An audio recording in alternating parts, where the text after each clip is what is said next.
relive the most memorable moments of 2025, coming up on The Year in Fashion. In 2025, fashion was diverse, bold, escapist, and exciting.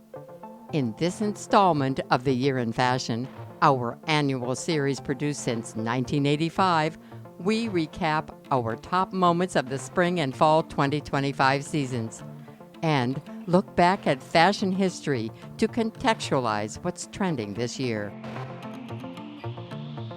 In New York, Christian Siriano channels the dark romance of fairy tales, while Simone Rocha weaves a spellbinding story in London. Carolina Herrera dreams in monochrome, while Akris is a love affair in blue. The Italian house of Fendi celebrates 100 years in the industry. What you see here is Fendi's technique at its highest, with the most modern sensibility, color, workmanship, craftsmanship. Plus, South Africa rises as an exciting fashion capital. We remember the legacies of fashion luminaries who passed away this year. Fashion is the way to express oneself, to communicate how one feels inside to others. Then, step into the Videofashion library to revisit memorable moments that are still relevant today, like Taylor Swift's Showgirl-style Muse. I do clothes for women to go places in and have a good time. I don't do office clothes, Plus, a special preview of the year ahead from Bridal Fashion Week. All that and more on The Year in Fashion 2025.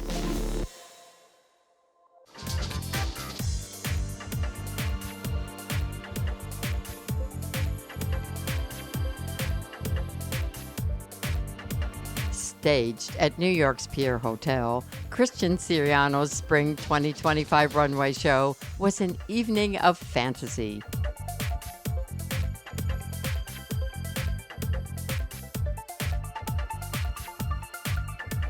The collection was inspired by fairy tales, such as Hansel and Gretel and Rapunzel.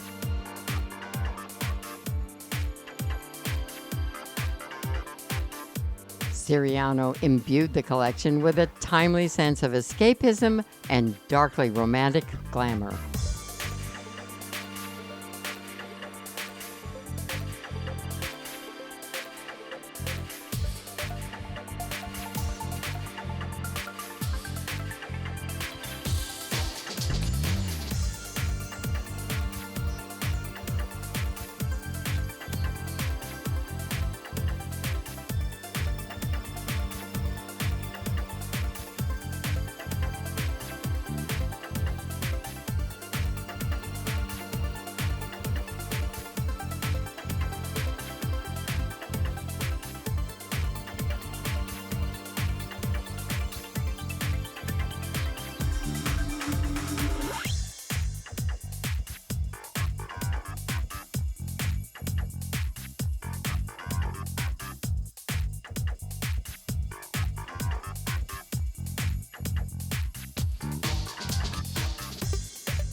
In September 2025, Italian fashion designer Giorgio Armani passed away just weeks before his 50th anniversary celebration. In this original broadcast segment from the Videofashion archives, we remember the visionary designer's legacy.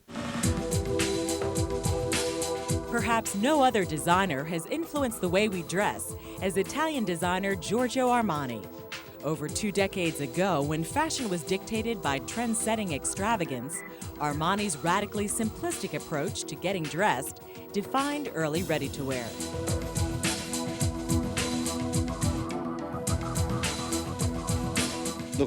When I started out working, I thought, what can I do that's different from what everyone else is doing? What can I do to improve the way people dress? What possibilities can I give people without shocking them, without being too avant-garde? So I decided to propose a way of dressing that was rational. In the arena of menswear, Armani contributed a softer garment construction. And for women, his subtle feminine interpretation of suiting well reflected the times of the modern woman. I think that he has changed the shape of how we feel about clothing.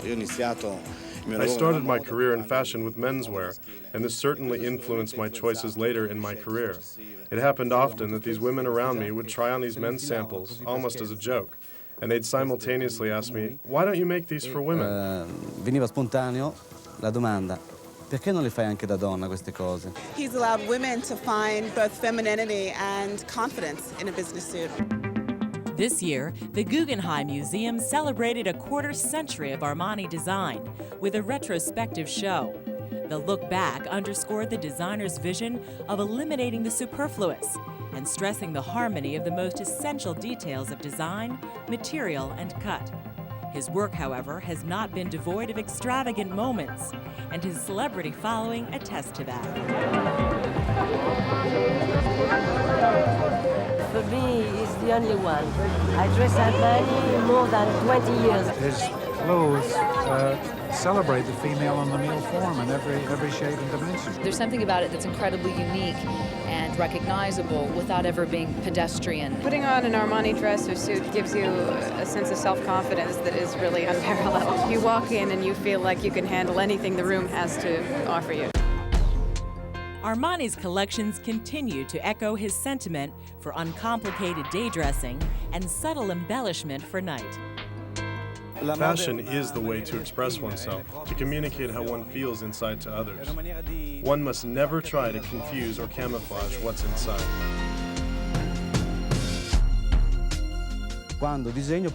When I design, I always think of the final goal, the end product. How will it actually look on the street? Because only at that time does it become a real thing, fashion that's worn and understood by the people. Una cosa fine a se stessa.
In New York City, Wes Gordon's spring collection for Carolina Herrera was an ultra-elegant take on black and white monochromatic minimalism.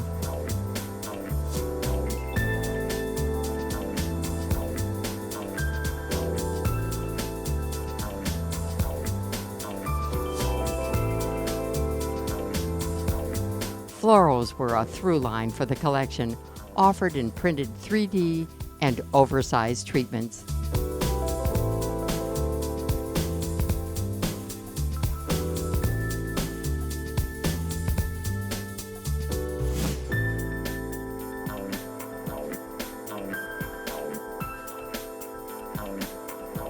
In the second half of the runway, the pure black and white palette gave way to vibrant springtime shades of pink, red, blues, and yellow.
The label's resort runway continued the vibrant color story, punching up to the next level with a procession of youthful confections in all hues.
Debuting on the runway at London Fashion Week, Paul Costello's Fall 2025 collection was an ode to his lifelong love of equestrianism.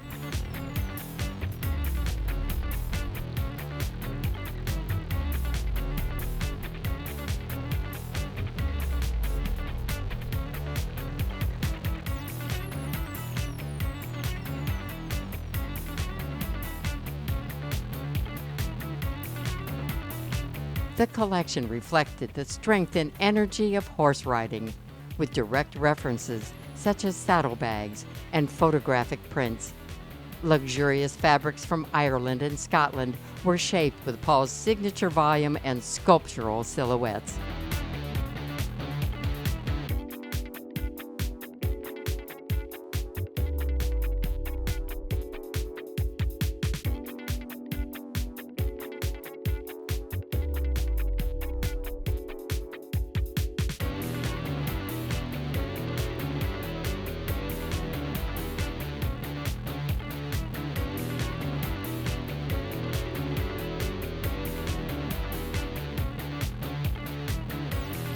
High fashion equestrianism at Paul Costello.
In January 2025, Rosita Missoni, co-founder of the Italian fashion house of Missoni, passed away.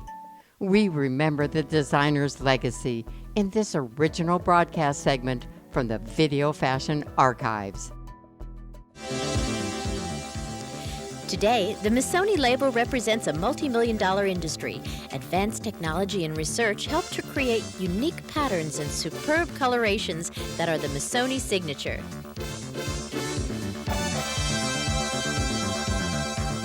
Outside Italy's fashion capital of Milan, Sumirago is the home and industrial base of the Missoni Empire. First of all, Sumirago is a very nice spot. We live in the middle of a superb landscape. And I don't know, our children, they just followed us. We were pushing them to do something else. And this might be the secret why they all are on our side now. Because it was absolutely spontaneous. They, one after the other, decided that they wanted to share our interests and our work. But my impression is that I am in the factory for help my children, not that my children help me. Because for help me, I prefer go walking, and go play, and go with my friend fishermen, around the world, no, in the factory. Anyway, everybody is happy.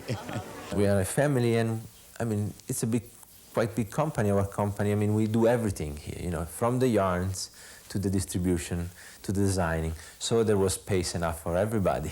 Missoni, it's knit, I mean, everybody knows us for knit, knows us for a very particular kind of knit, with a lot of stitches, a lot of colors, a lot of research in it. And that's what we want to keep. I mean, we will never leave this because it's our strength and it's our image, and that's what the customer wants. If we do something different, they always ask, oh no, we want your needs. So we have to be always fashionable, but also classic in our image. And then we developed it by day, putting a lot of color, because that's our way of doing things. We started doing stripes, working with colors. That was the only way we could work with color on our machinery. Then a little step further, we could have vertical stripes, and then zigzags, and then plaids. And then we started mixing the whole things. I think without the selected workers that we have in our factory, we couldn't get to the results that we get. Everything is made one by one. Every piece is controlled and made, just by itself. So our company is structured like an industry, but we still have a lot of things that we only a single person, very specialized, which knows about tailoring, about cutting, about sewing, can do it. You can see it's not an industrial product. We really work it with great love. And I think sometimes you can see it, sometimes not. I'm disappointed when it doesn't happen. In 1969, I think, they gave a name to our look, and it was the put together. And I think this was the contribution we gave to fashion. I mean, the outfits that are worked as a whole, a total idea, but that you can separate into pieces. And each item has its own life. A revolution in colors and way of combining colors. In the past, what people maybe never think that you can put, I don't know, a beige with a violet, or a blue with the yellow and the red. I know we have done, and we show we could do it. It was possible. It was maybe nice too. The Missonis, a family portrait that colors fashion.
Fall 2025 at the House of Akris was all about the color blue.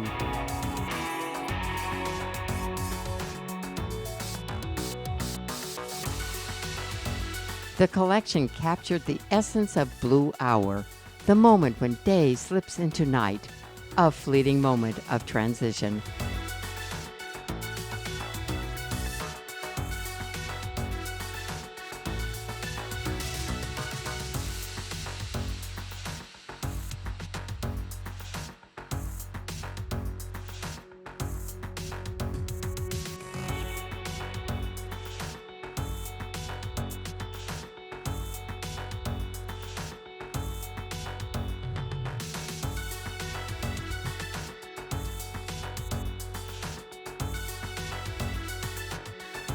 Designer Albert Kriemler looked to blue in nature, in spaces, and in artworks for inspiration, embracing the sense of calm and clarity that blue evokes.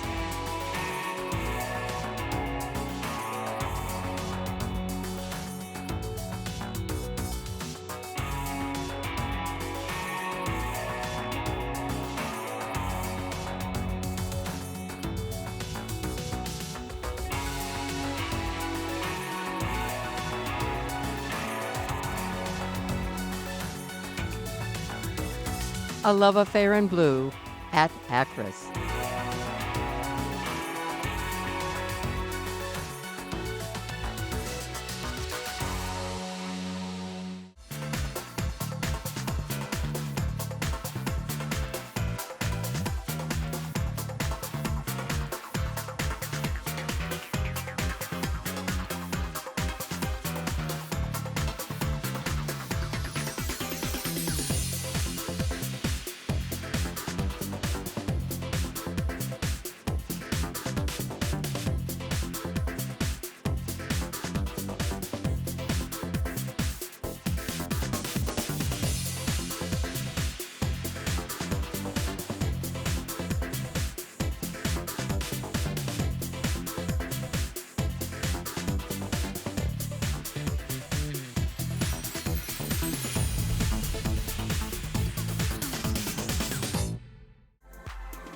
Hot off celebrating his 40th anniversary in fashion, and as the subject of a 2025 documentary by Sofia Coppola, Marc Jacobs is firmly cemented as one of fashion's luminaries. Rewind the clock one decade with this fashion flashback from the Videofashion library.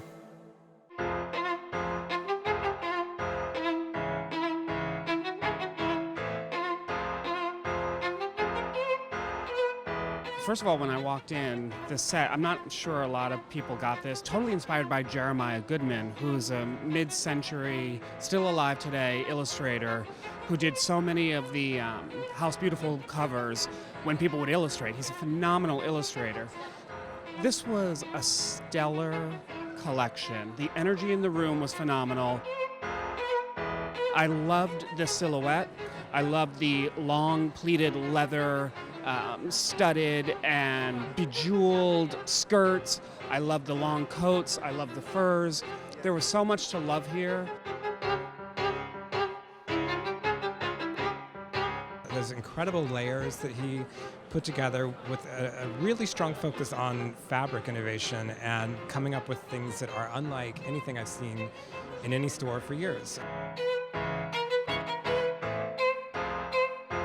Oh, Marc Jacobs was so beautiful. I think that I loved the textures and I loved the way he used sequins. There was something both kind of vintage and old worldly and then extremely modern, which it just was a gorgeous show.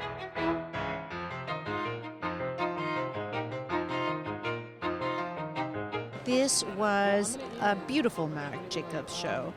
What was most remarkable about it, the amount of coats. There were short coats, there were long coats, there were fur trimmed coats, there were beaded coats. Most of all, really the workmanship, the craftsmanship of every single piece, every detail of the clothes was either fur trimmed or embroidered or beaded. Really very, very luxe.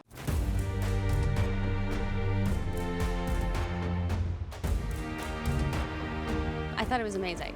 It was great. It was everything that I feel like fashion shows should be. He's just such a visionary. He seems impervious to trends and impervious to outside influence. So it's so exciting to come because you have no idea what you're gonna get.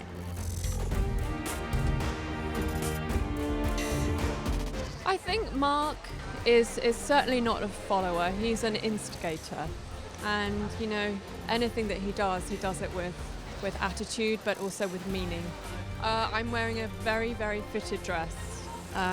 It's quite sophisticated, but it's still kind of got that attitude that we know of Marc. There's always a twist. I'm wearing a beautiful, like, burgundy dress with a leather top and a nice, cute jacket, kind of short. He's out of this world, you know, he's a genius. He always surprises people with crazy, but yet, like, super elegant and beautiful. It's an inspiring show.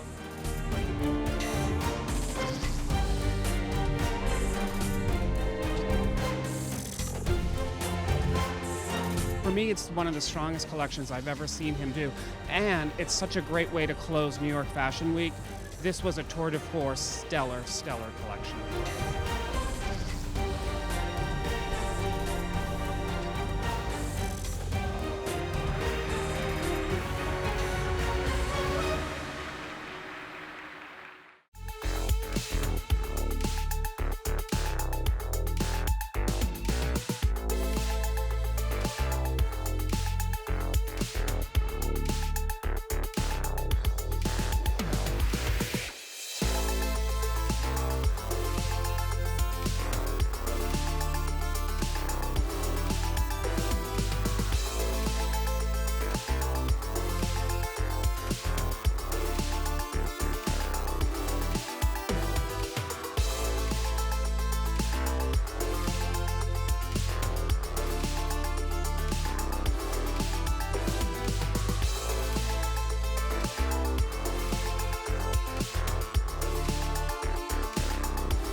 The old fable, The Tortoise and the Hare, and the idea of a school day haze served as inspiration for Simone Rocha's Spring 2025 runway.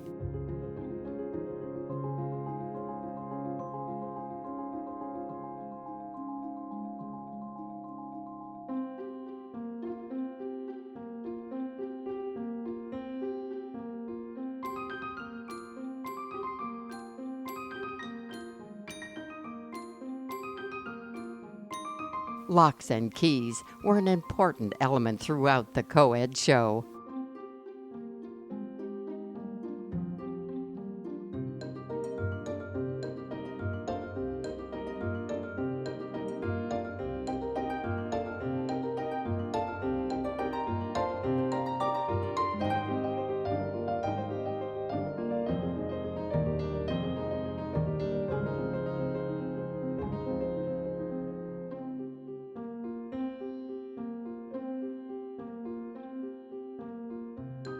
A spellbinding mix of old and new, Rocha's collection distilled her unique sensibility. Preppy staples and romantic pieces were distressed and twisted with her signature darkly whimsical and romantic touch.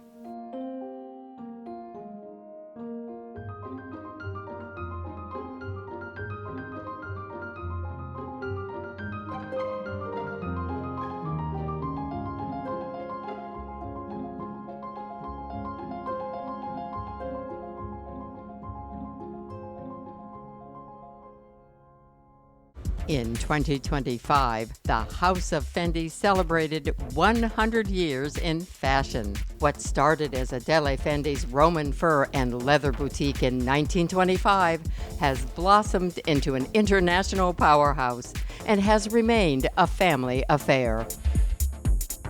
In 1965, legendary designer Karl Lagerfeld took the helm. Widely considered to be the most prolific designer of the 20th and 21st centuries, Lagerfeld steered Fendi towards mega success through innovations in technique and, of course, fur.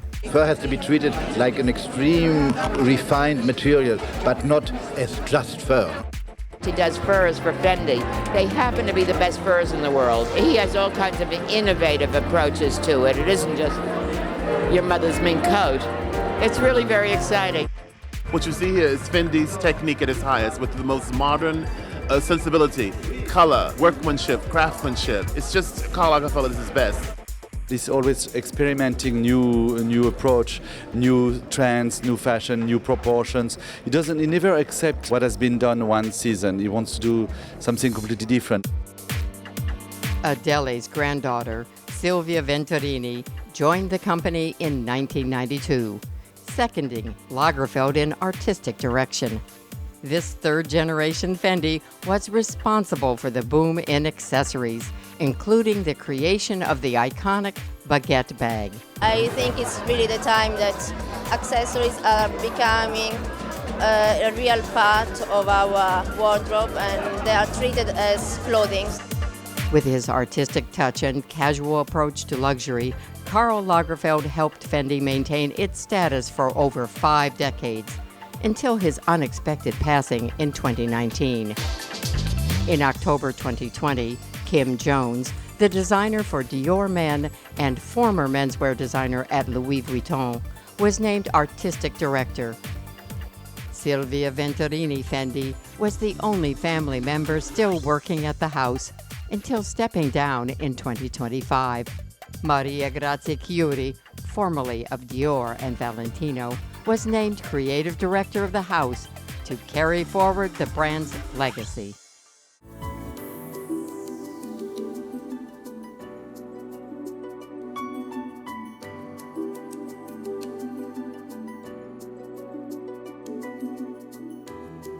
Old world charm and soft intensity opened the runway at Sarah Wong's Milan show. The collection was inspired by delicate ripples in water as a symbol of introspection, transformation, and inner growth.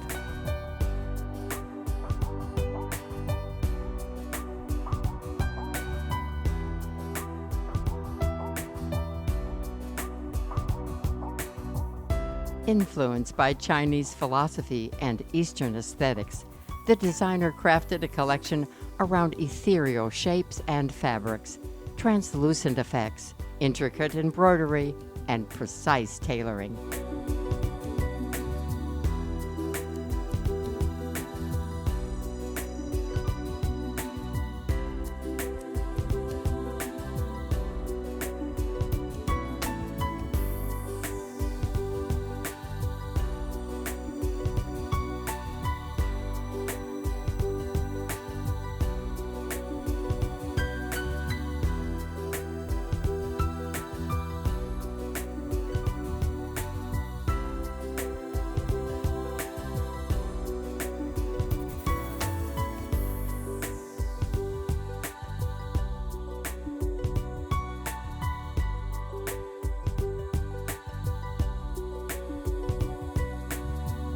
Timeless beauty and harmony at Sarah Wong.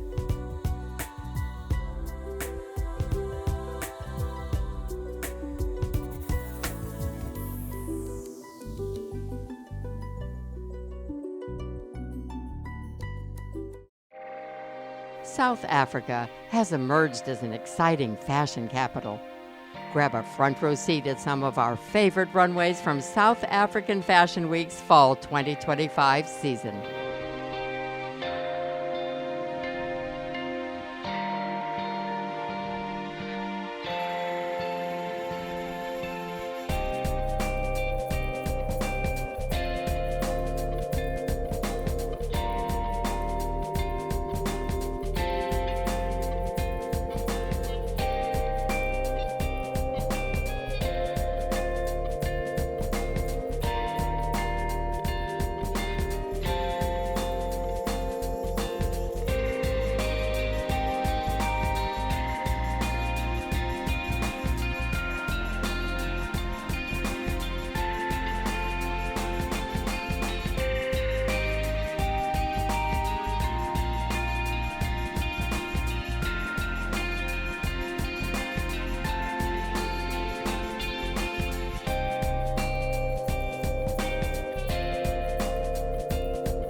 2025's record-breaking music sensation was Taylor Swift's album, The Life of a Showgirl.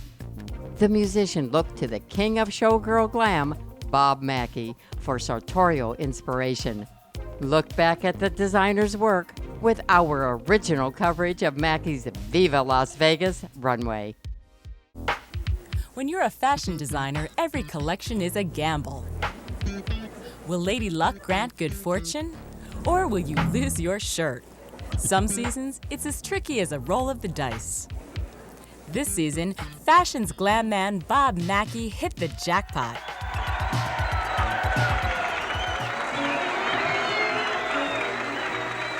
Inspired by the bright lights of Las Vegas, Mackie delivered a collection that came up all aces.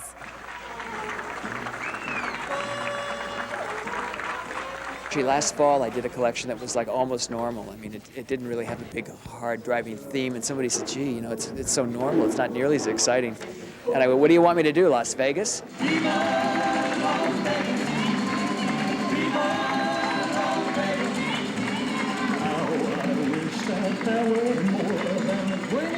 I just decided that I wanted to do something that was fun and had lots of color and lots of fun. I mean, you know, I just think people have to start having a good time. They have to start enjoying life and not be so dreary and not walk around like some terrible order of monks that don't want to have fun. I do clothes for women to go places in and have a good time. I don't do, in this particular collection, we don't do office clothes, you know.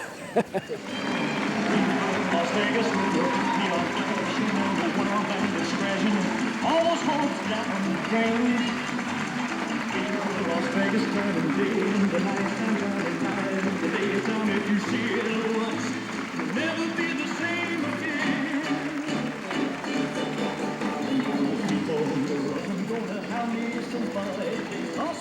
I mean, I had it all in this one. There wasn't anything we left out, I don't think. And viva Bob Mackie. 2025's Bridal Fashion Week in New York City offered a dazzling preview of bridal styles to come. Let's look ahead to the new year with bridal collections from exciting designers.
That's a wrap on the Year in Fashion 2025. We'll see you next year for our annual recap of the best in fashion.